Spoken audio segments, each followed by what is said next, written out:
Volgende ons voorlesing uit die Ou Testament, Genesis, hoofstuk 35. Jakob kom weer by Bethel.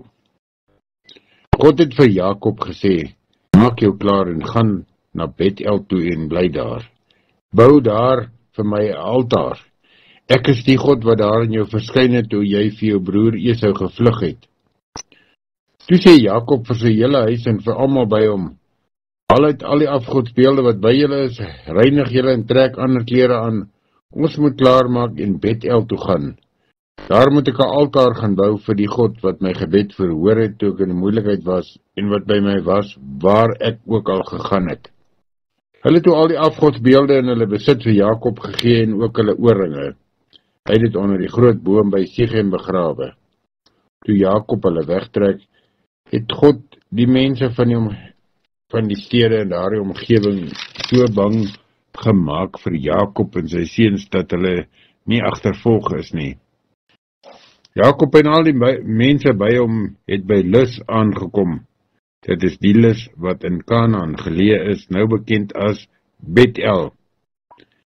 Hy het daar 'n altaar gebou en die plek El Bethel genoem, want God het daarin hom verskyn toe hy vir sy broer gevlug het.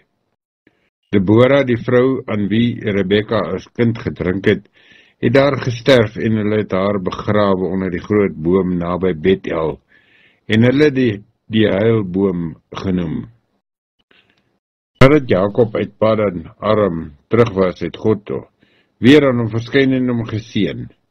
God het vir hom gesê, jy is Jakob, maar jy sal nie langer Jakob genoem word nie, jou naam sal Israel wees. God het hom toe Israel genoem.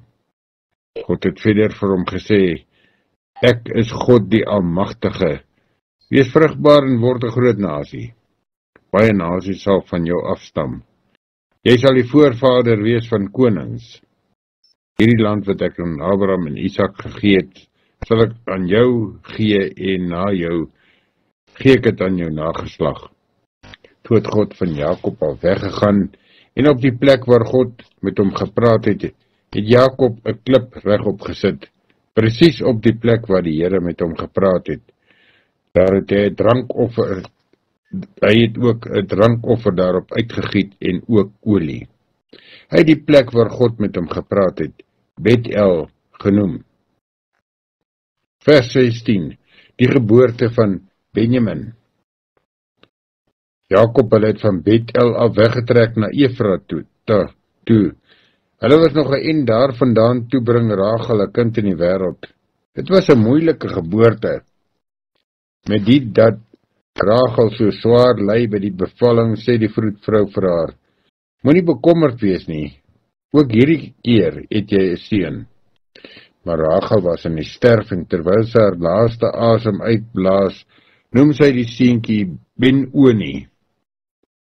Sy pa het hom egter Benjamin genoem. Rachel het gesterf en sy is begrawe langs die pad na Efrat toe. Dit is Bethlehem. Jakob het 'n groot klip op haar graf gesit. Dit is die klip wat nou nog op haar graf is. Vers 21. 'n stukkie familiegeskiedenis. Israel het verder weggetrek en kamp opgeslaan aan die ander kant Migdal Eder.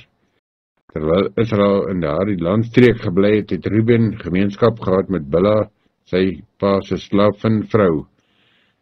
Israel het dit te hore gekom. Jakob het 12 seuns gehad. Die seuns van Lea was Ruben, die oudste, Simeon, Levi, Juda, Issachar en Zebulon. Die seuns van Rachel was Josef en Benjamin. Die seuns van Rachel se persoonlike slavin Bilha was Dan en Naphtali. Die seuns van Lea se persoonlike slavin Silpa was Gad en Aser.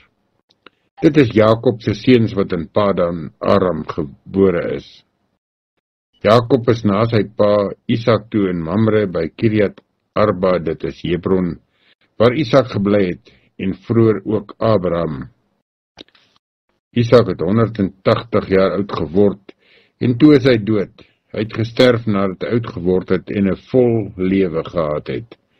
Sy twee seuns Esau en Jakob het hom begrawe. Dit is Genesis 35 en die 83 vertaling. Hierdie gedeelte begin met die verhaal van Jakob wat weer by Bet-El aankom nadat die Here vir hom gesê het hy moet teruggaan.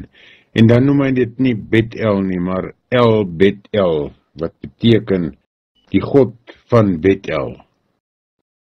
Ja, nie net Bet-El, die plek van die huis van God nie, maar die God van Bet-El. So dubbele betekenis, omdat hy 2 keer daar gekom het en 2 keer het die Here aan hom verskyn. En dan sien ons 'n ander naam, Ben-Oni, beteken swaar kry seun. En dan noem sy pa hom egter nie Ben-Oni soos sy ma wat gesterf het nie, maar Benjamin. En dit beteken regterhand seun of seun van my sterk hand. En so sien ons dat die name van hierdie gedeeltes het kragtige betekenisse. Ons weet Israel se betekenis is om te stry met God. Want Jakob se naam word Israel nadat hy met die Here 'n stryd gehad het. En so weet ons dat die betekenisse van die name vir ons ook sê iets van die doel en nalatenskap van hierdie mense. Hierdie gedeelte dan Genesis hoofstuk 35 en die 83 vertaling.